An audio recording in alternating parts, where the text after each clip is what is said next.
Welcome to the History of the Netherlands, where we explore the events and characters that, over time, have transformed a swamp into an amazing modern marvel. Episode 24, The Lavish and the Revolting. The court of Philip the Good, Duke of Burgundy, became widely known as the most extravagant and luxurious in Europe during the almost 50 years of his reign between 1419 and 1467. Using pomp, ceremony, and patronage of the arts, an image was created of Philip as a wise, just, and fair ruler, the Grand Duke of the West. During the celebrations of Philip the Good's marriage to Isabella of Portugal in Bruges in 1430, he created the Order of the Golden Fleece, a military group that celebrated the chivalric tradition and served to add prestige and honor to the immense power that Philip had acquired in his schemes of territorial expansion. The creation of such an order was part of a greater image of courtly splendor, of festivity and spiritual devotion that Philip established in order to validate his rule and create stronger bonds of identity with his subjects. Even when those subjects went into rebellion against him, very violent rebellion against him, which Bruges did in 1436, his subjugation of them would include using these cultural elements to reinforce their relationship. In the previous two episodes, we have diverted ourselves away from the Game of Thrones layer of the story a bit and tried to focus more on grassroots developments which were happening in the Low Countries during the first couple of decades of the reign of Philip the Good. Today, we are going to return to old mate Phil to take a look into just how the Duke and his household went about solidifying their position as the top dogs in the region. Whereas previously we have seen how he used his political cunning and guile to get the better of his cousin, Jacqueline of Bavaria, today we will see how he used that most Burgundese trait of splashing cash, giving gifts, and mutually rubbing other people's backs. In his base in Flanders and in his newly acquired territories, Philip would succeed in attempts to bring order to what was a potentially very unstable region. By 1430, Philip was in his early 30s and had already been married twice. As a child, he had partaken in that great family tradition of being married off by his parents to the offspring of a political rival for matters of diplomacy. At the tender age of 8, Philip was engaged to Michelle, a daughter of the mad King of France, Charles VI, and Isabeau of Bavaria. By our calculations, this would mean that Philip and Michelle were second cousins, which actually doesn't seem so incestuous compared to, the other marriages we've seen so far. In the aftermath of John the Fearless's killing of Louis of Orleans, their union became one half of a diplomatic double wedding intended to bridge the divide between the families. Kind of like, hey, sorry my dad killed your uncle. Let's get married. Speaking of bridges, years later, Michelle's brother invited Philip's dad to one and then had him murdered on it. Michelle apparently suffered from some kind of immense psychological trauma, I wonder why, from which she never recovered, and she died in 1422 at just 27 years of age. Philip was remarried 2 years later to his dead uncle's widow, Bonne of Artois, though she died less than a year after that. So here was this rich, virile man. We say virile because he already had several illegitimate children and would go on to have 26 in total, the sly dog. He had a vast dominion of lands, but still no legitimate heir to inherit them.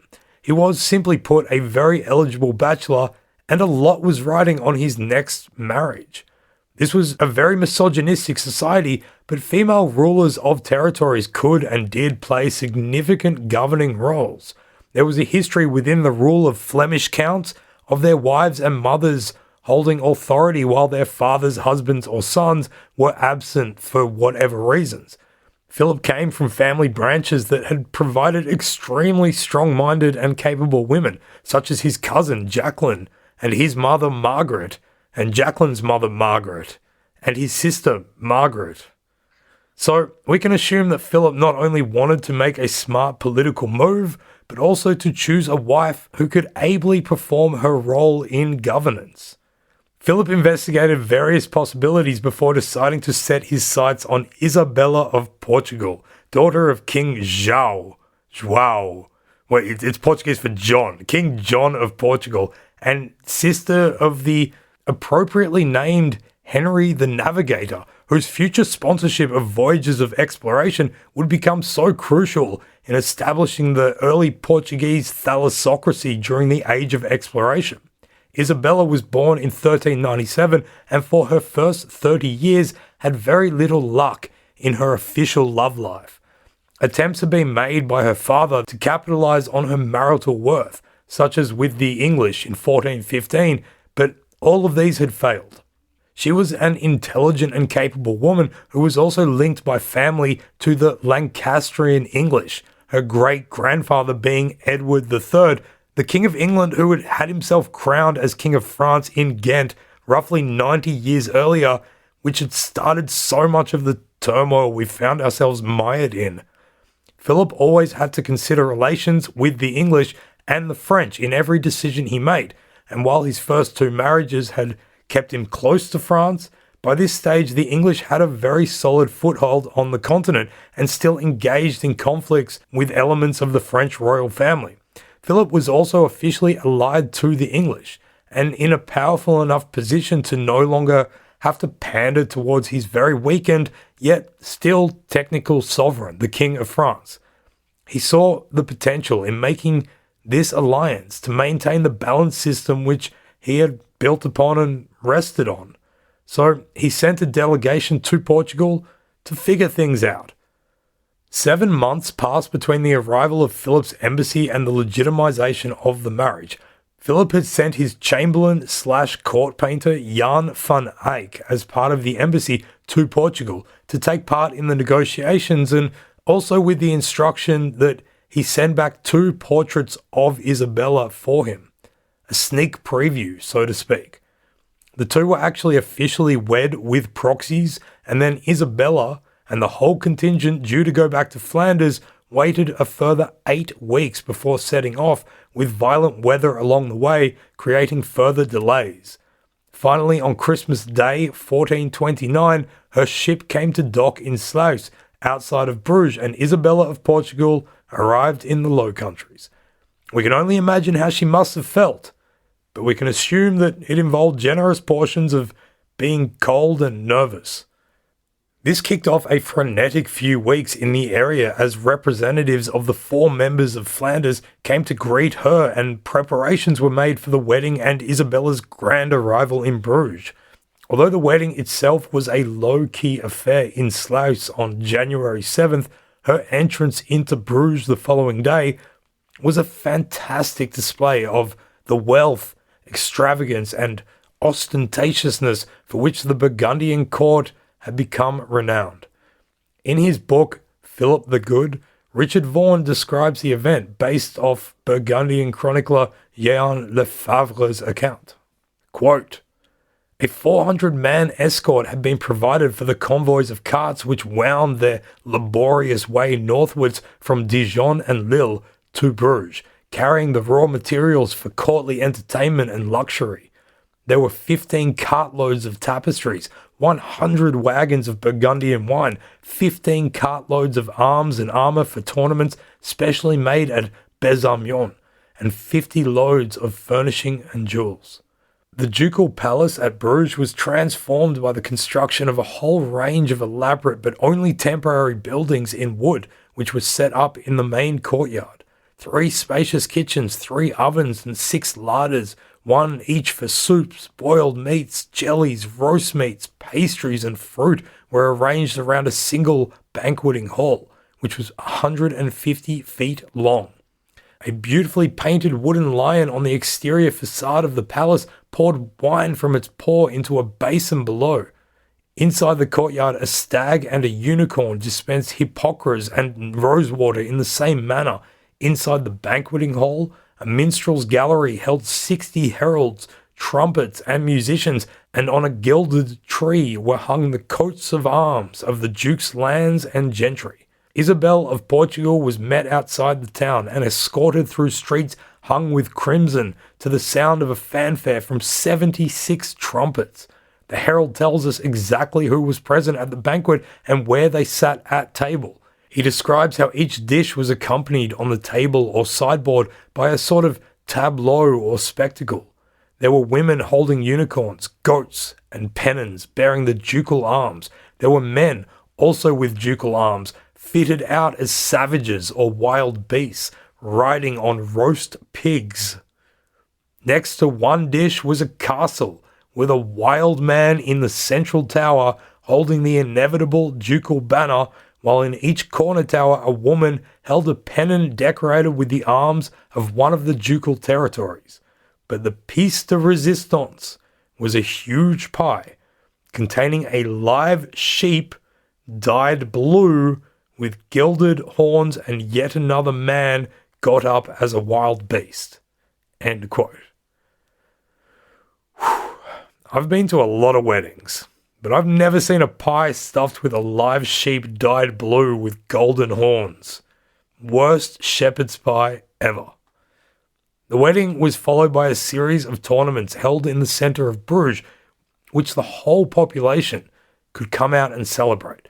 To cap off all of this partying, Philip the Good then announced the creation of a brand new chivalric order, the Ordre de la Toison d'Or, the Order of the Golden Fleece, in terribly mangled French. Chivalric orders had been around for a long time. They were basically lads' clubs for rich knights. High-born nobles with certain ideas about their family's glory could come together and make agreements about ways to behave and whether to go and fight this battle or that war. Being in an order increased the perceived valor and honor of a knight who was anointed in one. At this point in our story, we are coming towards the end of the chivalric tradition and the role of knights in society, but the Order of the Golden Fleece simply dripped with class and was another mantle upon which Philip could demonstrate his extremely high prestige. There are varying explanations and myths behind the order's name. The most obvious is that it is a reference to the ancient Greek myth of Jason and the Argonauts and their quest for the Golden Fleece. Prevenir and Blockmans argue that by using this name, Philip was drawing a connection from the ancient Trojans through Charlemagne to himself. It's possible. It's pretty a wild connection, but it's possible. But given how very, very, very Christian Europe and Philip's world were at the time, it seems improbable that this chivalric order would be named after a pagan story.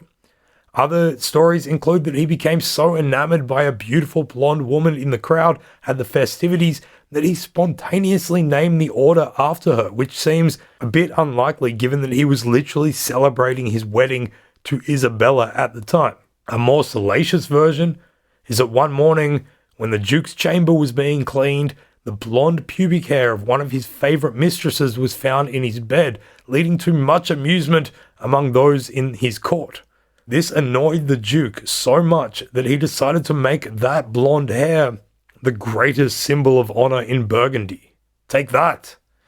Perhaps, though, it was just a reference to the thriving wool industry in Flanders at the time. Whatever the case may be, according to Philip, the purpose of the Order of the Golden Fleece was, quote, for the reverence of God and the sustenance of our Christian faith, and to honour and enhance the noble order of chivalry, and also for 3 reasons hereafter declared. First, to honour the ancient knights. Second, to the end that these present may exercise the deeds of chivalry and constantly improve. Third, that all gentlemen marking the honour paid to the knights will exert themselves to attain the dignity. End quote. Philip gave 24 positions to various knights, led by a sovereign who was, unsurprisingly, the Duke of Burgundy himself. A bunch of terms and conditions were laid out, 94 statutes to be exact, and members had to swear oaths upholding them. This was pretty common with such orders, but Philip instituted a few that were special to his. As sovereign, he would not go to war without consulting the other members, and any disputes between the members would be tabled before the order to be settled. One of the most intense rules was that if you were part of the club, you were not allowed to show anything but bravery on the battlefield. You could be kicked out for cowardice.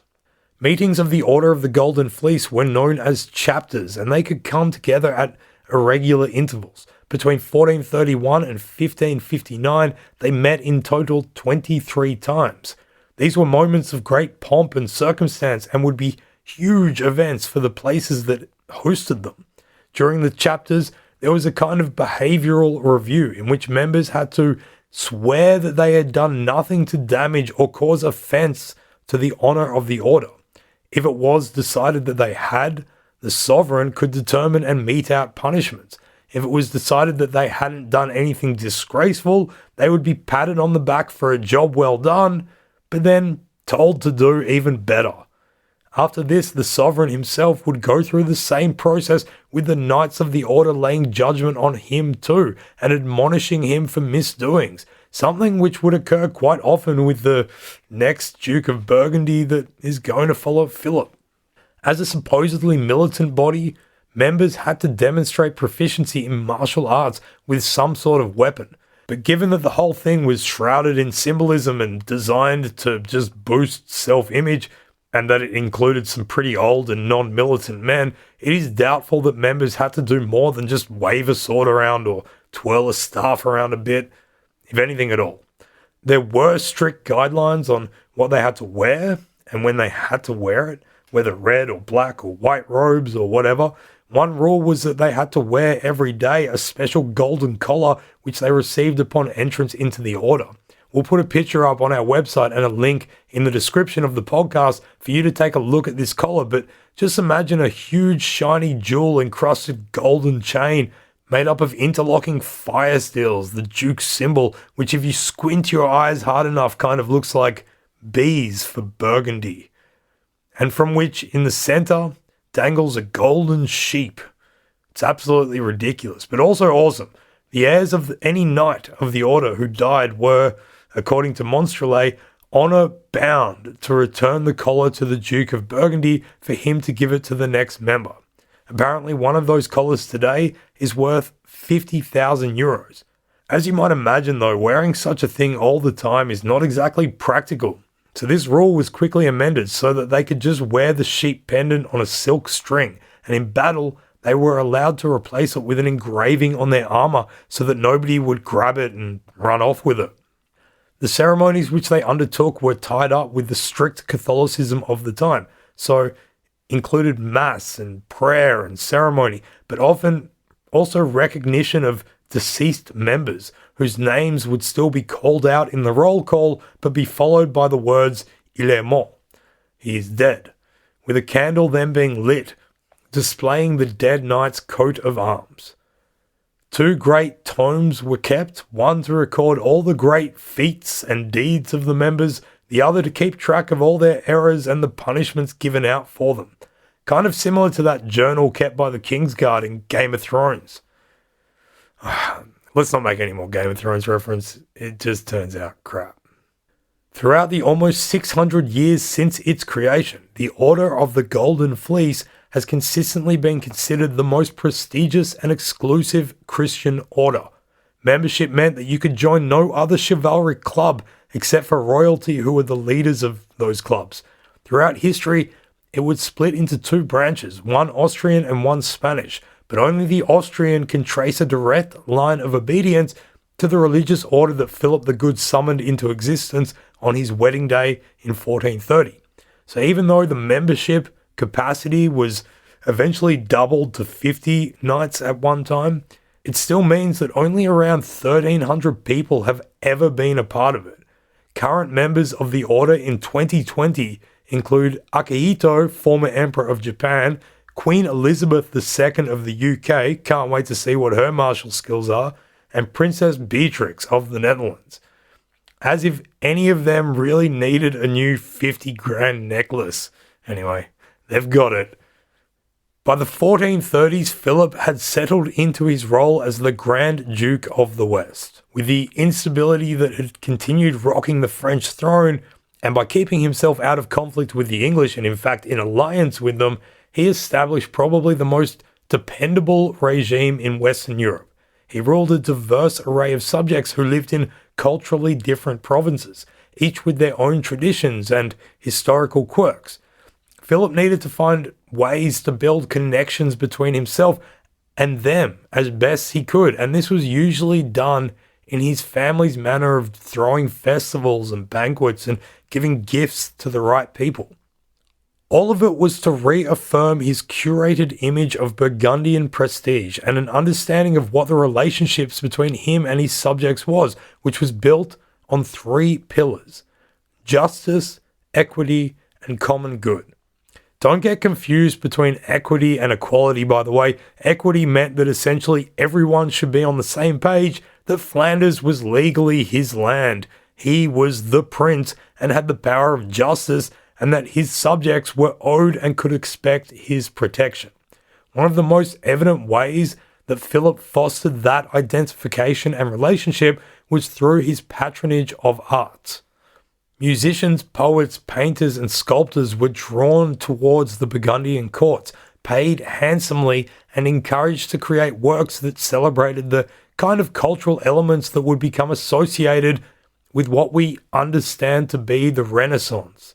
The social elite in all his domains would seek to imitate his lead, and so put ever more value on patronage, and a culture began developing in which artists could strive to improve their skills and reach their potential. A group of composers who became known as the Burgundian School emerged in Bruges, Brussels, Lille, and Arras.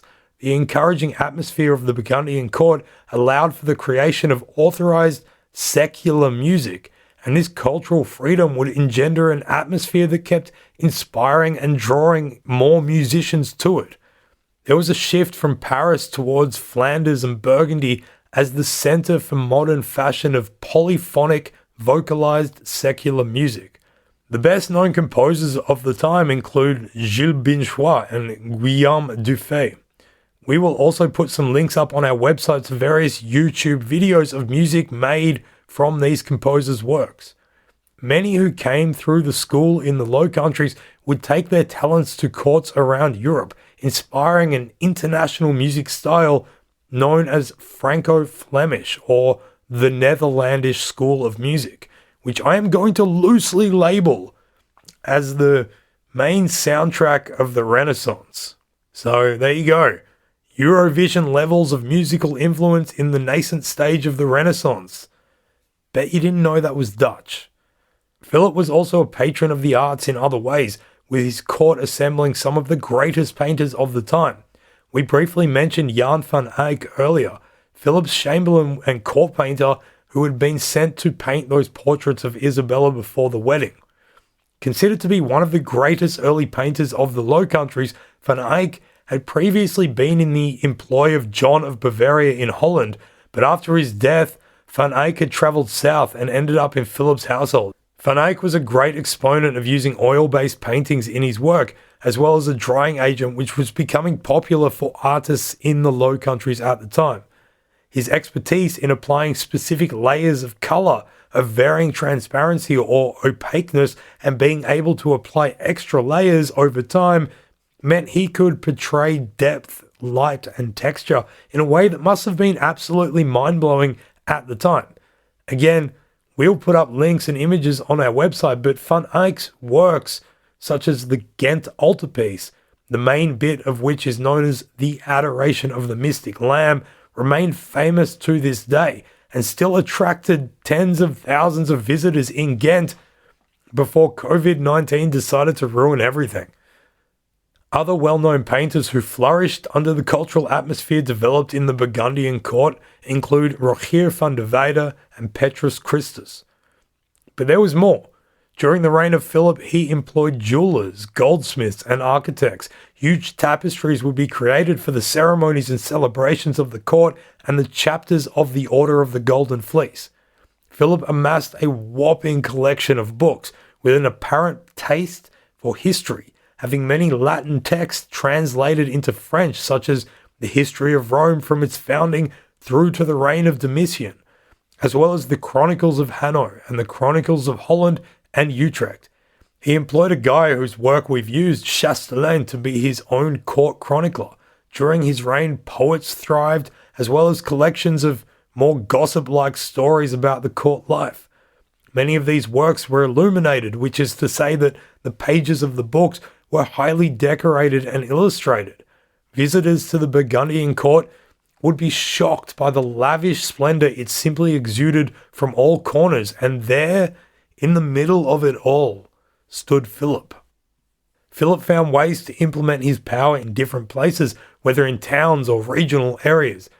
If you cast your mind back to the beginning of the 14th century, you'll remember that Flanders was constantly facing the prospect of being absorbed into the French realm.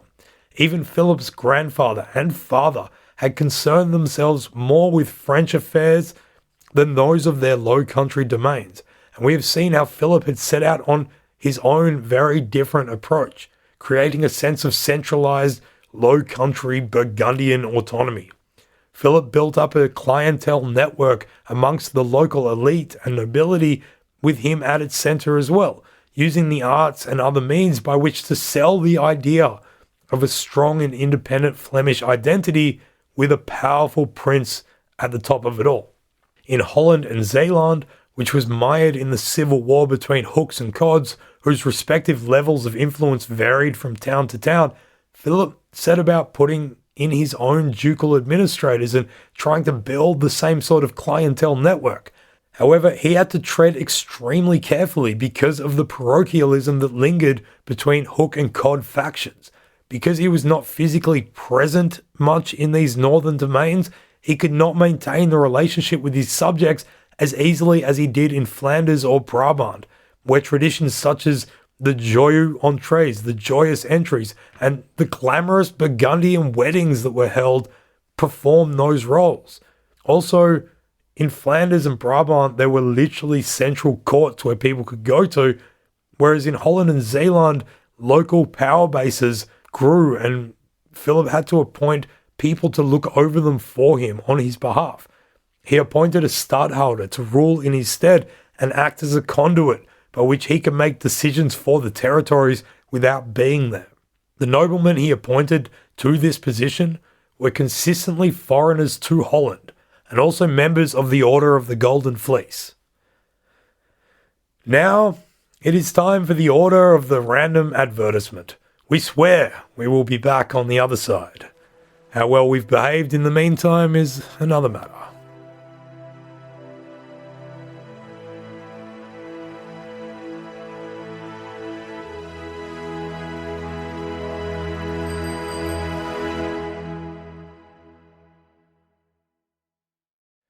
You know what we haven't had in a long time? If you said a Flemish urban revolt, then you are correct, and we are definitely due one. The Burgundian dukes, when they became the Counts of Flanders, proved themselves pretty apt at balancing the simmering angst that we have seen consistently arising between Flemish urban and regional needs and the demands of their counts. To be fair, Philip the Bold had learned well from his father-in-law, Louis of Maille, and John the Fearless had shown himself willing to put a lot of responsibility onto Philip the Good from a young age. We saw around the time of the Liège Rebellion in 1411 how a young Philip had navigated his way through the beginnings of a rebellion by the Bruges militia. They had abandoned his father's army in France and refused to re-enter their city until Philip did away with the Kalfsfell law, which had forbidden them from assembling without his permission. Philip had given this and other concessions, and so avoided full-scale rioting in Bruges and the always present threat that any revolt anywhere could ignite all across Flanders. The revolt that kicked off in Bruges in 1436 was brewed from the same ingredients that Flemish town revolts always are. Different factions defending their rights or pushing for greater political influence and rights against their count, always on the backdrop of certain economic and social conditions. Of course, by certain economic conditions, we mean the ability to get cheap wool from England. You might remember that Philip had declared an official alliance with the English after the murder of his father. The most famous occurrence that resulted from this was in 1430, when Philip's forces captured a girl called Jeanne d'Arc, Joan of Arc, who had built a stunning career to become a top French general at 15 years of age. Philip sold her to his English allies in 1431, who then burned her alive. In 1435, Philip ditched his alliance with England and signed the Treaty of Arras, renewing his allegiance to France. This was effectively an end to the divisions between Burgundy and France that had seen civil war and the assassinations of the Duke of Orleans and John the Fearless. For the Flemish people, it was the sort of stuff that nightmares are made of. They had long sought a trade agreement with England and got it, but now it was completely under threat as the Hundred Years' War had kicked off again. At the same time, other economic power bases were beginning to come into conflict within the entangled web of international business that had been built. The Hanseatic League and Holland started jabbing at each other and then took the next step towards piracy against each other, which we went into in the last episode. This also caused instability for international commerce. Essentially, the people of Flanders were in a recession and looking at how big events beyond their control were probably going to cause even greater uncertainty to their already uncertain lives. Then, in the midst of all of this, Philip told the towns of Flanders to get ready and set about assembling an army to help him attack the English at Calais in the middle of 1436. The Flemish were not at all happy about this either. The bourgeois, however, were a little unhappier than most. The small town next to Bruges, Sluis, which we have visited many times on this podcast, was in a very autonomous mood at this time and was seeking greater rights for itself. The people of Sluis wanted to step out of the shadow of their much more powerful neighbour. Bruges was displeased about this prospect as Sluis was their nearest port and they depended very heavily upon it. Over the years, Bruges had deliberately acquired certain rights in regards to Sluis. In June 1436, some Hanse merchants were killed in Sluis, adding even more tension to the pot of trouble brewing. The Hanseatic League put a blockade on Flemish ports in response, and everybody clenched their buttocks and grit their teeth a bit more. When Philip began raising an army to attack Calais, he did not order any men from Sluis, but instead allowed them to stay and protect Flanders from a naval invasion. This really annoyed the people of Bruges. When Philip then attacked Calais in July, he and his forces met heavy defeat. The Ghent militia at some point just said, "Screw this," and packed up to go home. Other Flemish soldiers soon followed suit, including the bourgeois. The English, knowing that Flemish and Burgundian forces were in disarray, set about looting the Flemish countryside, which is never nice for the people being looted. When the militia of Bruges arrived back to within vicinity of the town walls, they repeated the same tactic as their predecessors had done in protest of the Kalfsfell back in 1411. They stayed outside, demanding that Philip reaffirm Bruges' rights in Sluis. Acting on Philip's behalf, Isabella of Portugal went and negotiated with them, offering that they could go to Sluis and help protect Flanders there. But when the bourgeois got to Sluis, the ruling elite there did not let them into their city. So by this stage, everyone was just really angry.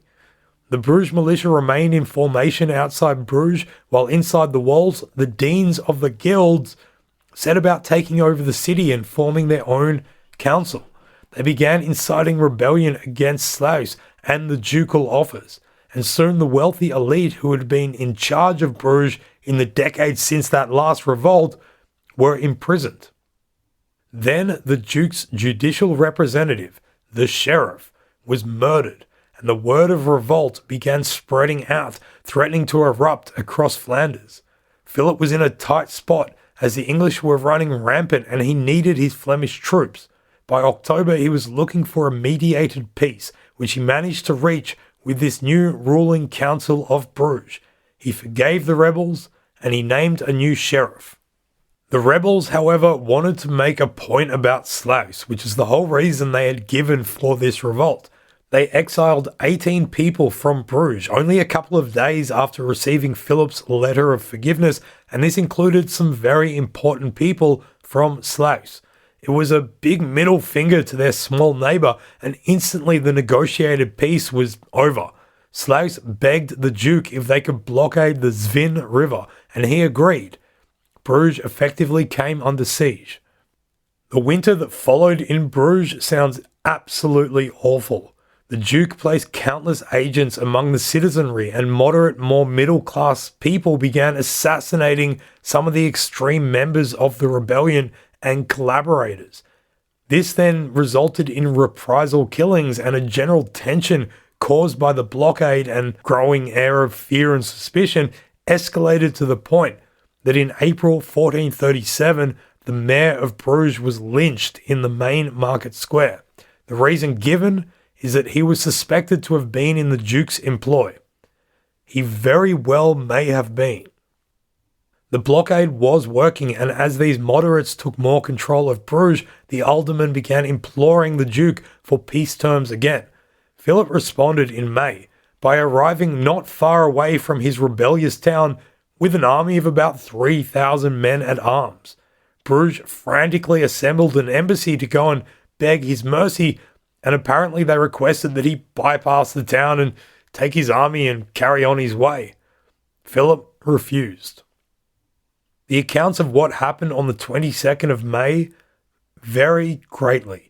There are ducal accounts and Flemish accounts and other chronicles by different people who had different interests in how all of the parties involved came out of it being portrayed. We have relied extremely heavily on Jan Dumoulin's The Terrible Wednesday of Pentecost, which does an amazing job of bringing many different accounts together. It seems that Philip approached the town despite the endearments of the Bruges embassy, and a contingent of monks and nuns were sent out to meet him. Conventionally, a foreign army could not move into or through Flemish cities without express permission of the four members. Philip's 3,000 soldiers were Picards, people from the northern lands of France next to Flanders, so they were foreigners. So he had to wait for this permission, and possibly sat there for hours doing so.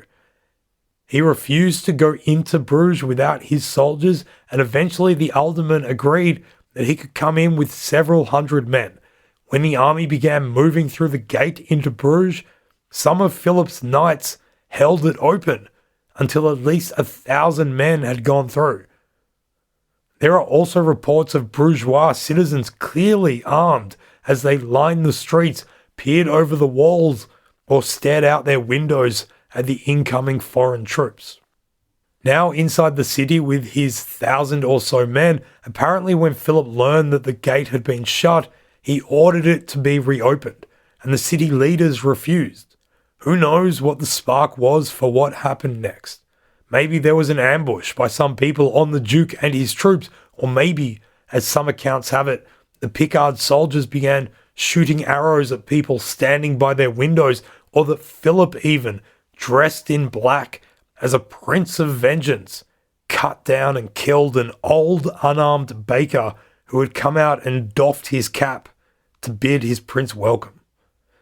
Whatever happened, mayhem erupted, and Philip and his men, including some very high-up nobles, were caught in the thick of it.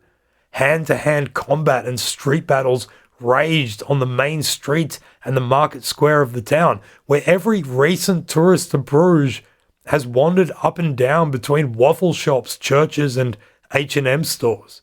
The Duke and his men tried to take the marked, but more and more of them were cut down, including one of the wealthiest and most important knights in Philip's service, a member of his select Order of the Golden Fleece, Jean de Villiers, il est mort.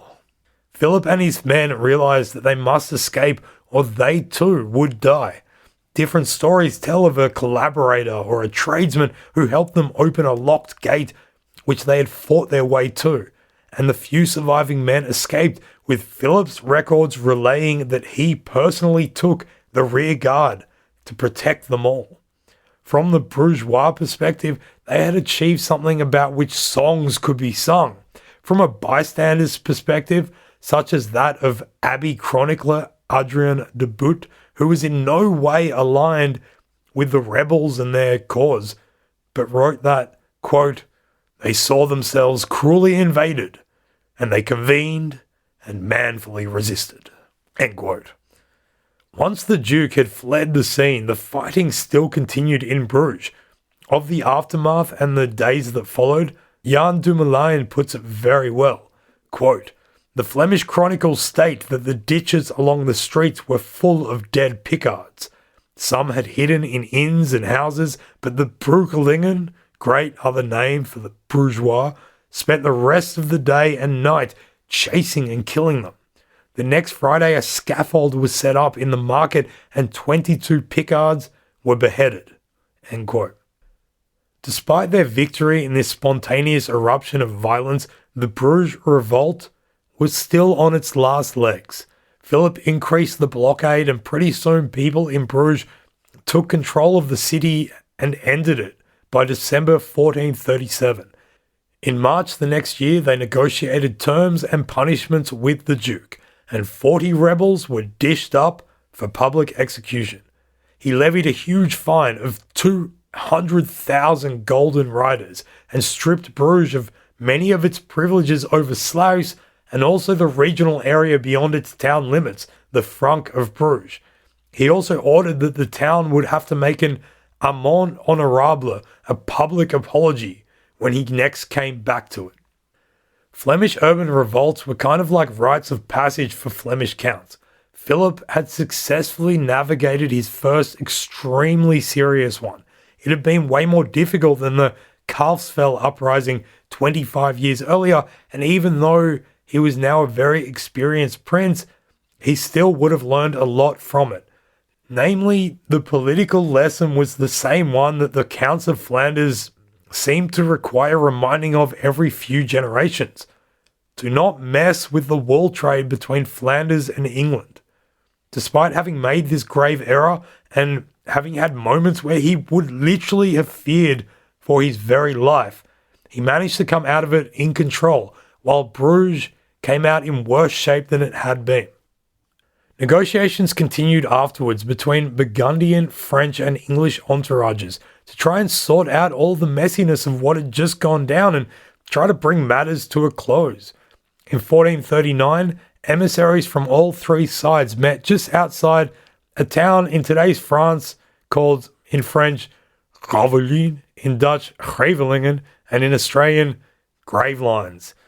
It was right near the border of English and Burgundian territories. Representing Burgundy was Isabella of Portugal, the Duchess, who was a sympathetic choice for the English due to her Lancastrian family ties, while the English were represented by Isabella's uncle, Cardinal Henry Beaufort. A gigantic temporary town was built, a bunch of huge pavilions and tents were brought in, and apparently ostentatious displays of hospitality were exhibited between both the sides. The negotiations dragged on for months, and although no lasting peace was decided here between England and France, Isabella was able to marry her and Philip's eldest son and future Duke of Burgundy, Charles, at the tender age of 7, to the daughter of the French King Charles VII. Probably the most important thing to come out of this conference for our story is that trade relations between England and Flanders were once again normalized and secured after Isabella and her uncle apparently sat down face to face together and hashed out a bunch of arrangements. A treaty was made to ensure the safety and security of merchants from both sides in their dealing in each other's territories, and this agreement would continue until the end of the century. Even more spectacularly, however, In these negotiations, Isabella was also able to secure from the English the release of Charles, Duke of Orleans, from their custody. Charles was the son of Louis of Orleans, who Philip's father, John, had butchered on the street in Paris all those years ago. He had been part of the Armagnac faction with whom the Burgundians had had so much tension, and after the Battle of Agincourt, he had been captured by the English and then held hostage for 25 years in the Tower of London. Isabella had been able to convince most of the French nobility to throw in cash and buy his release, and Charles himself had agreed that he would give up on the quest for vengeance for his father's death, which he had sworn himself. By November, Charles, Duke of Orleans, was a free man and met by Isabella, apparently speaking better English than French, which makes sense considering he'd spent over half of his life in an English prison.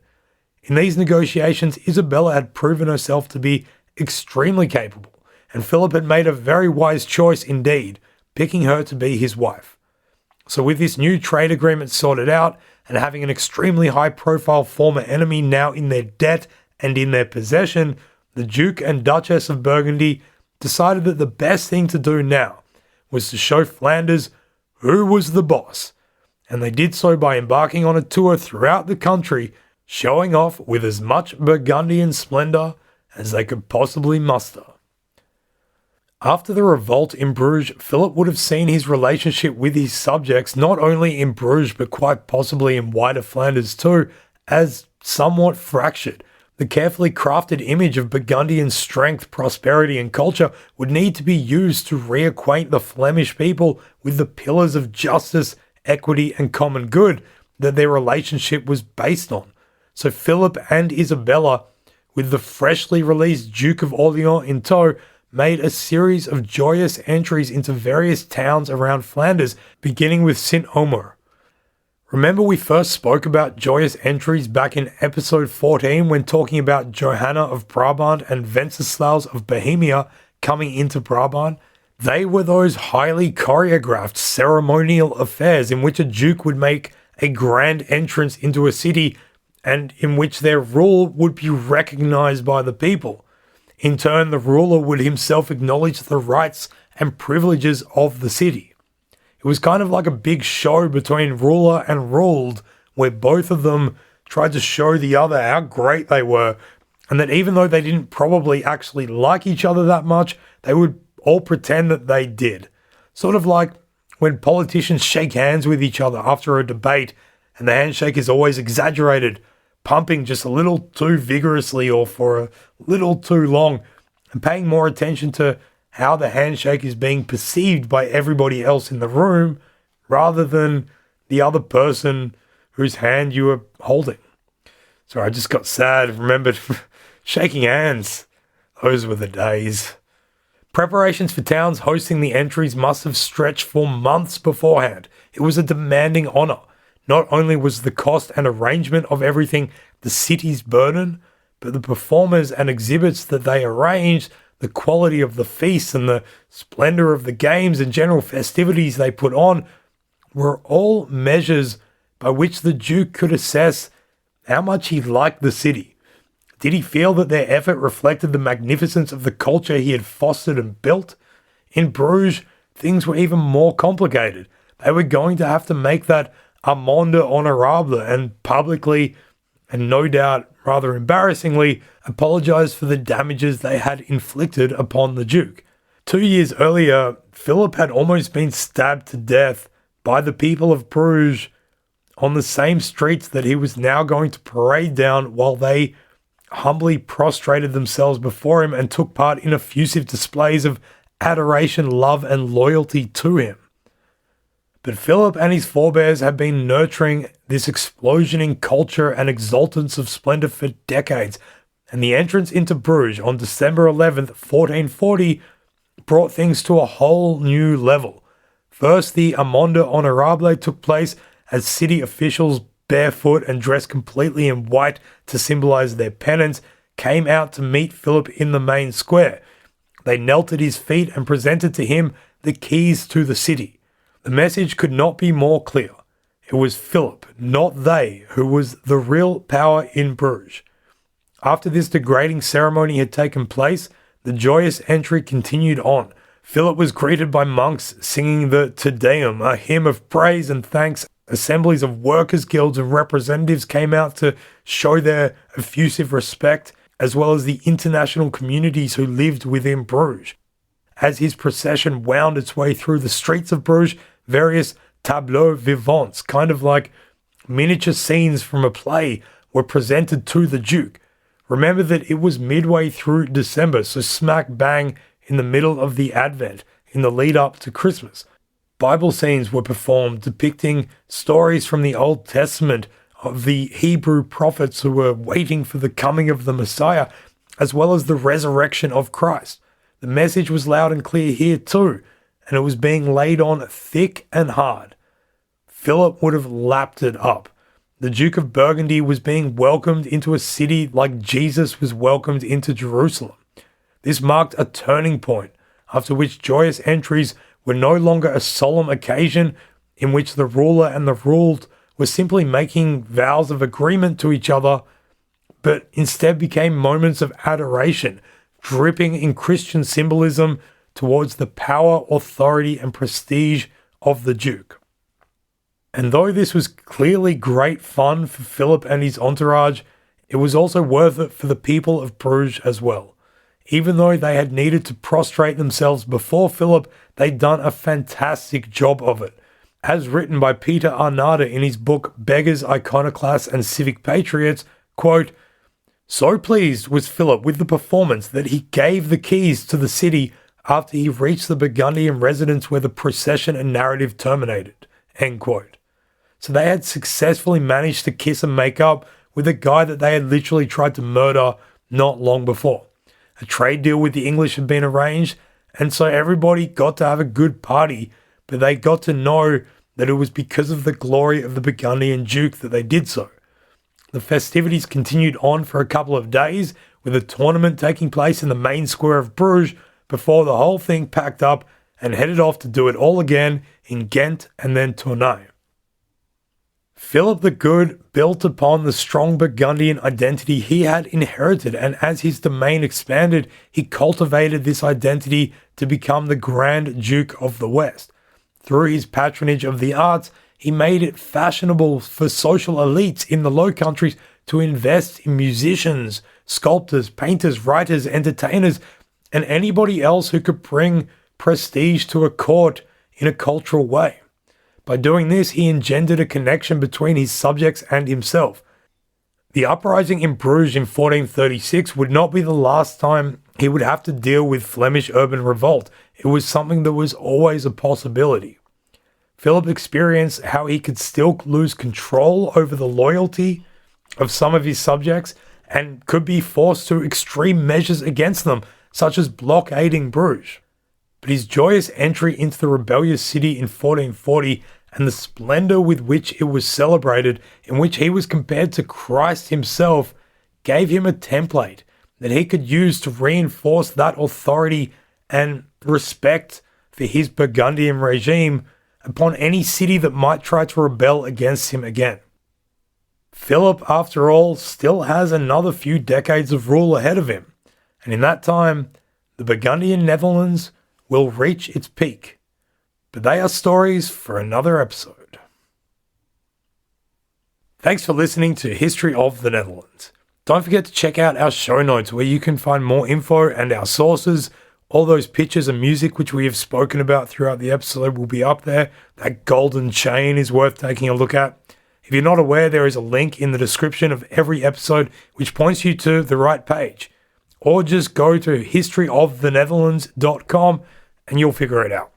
Thanks a lot to our newest best mates on Patreon, Mike Bottle Corcoran, Barry Snag Verston, you're the best and the worst, Andrew, good old Andy, and Taco de Vries, who has a name that is already nacho bad. Snag and Nacho have pledged us $5 each, so we will end the episode with me saying their awesome new nicknames 5 times. Snag, snag, snag, snag, snag. Nacho, nacho, nacho, nacho, nacho. For everybody, keep your eye on the feed. because we will release an extra free bonus episode next week on Monday. It's a little bit different, but we think you'll like it. Until then, doei.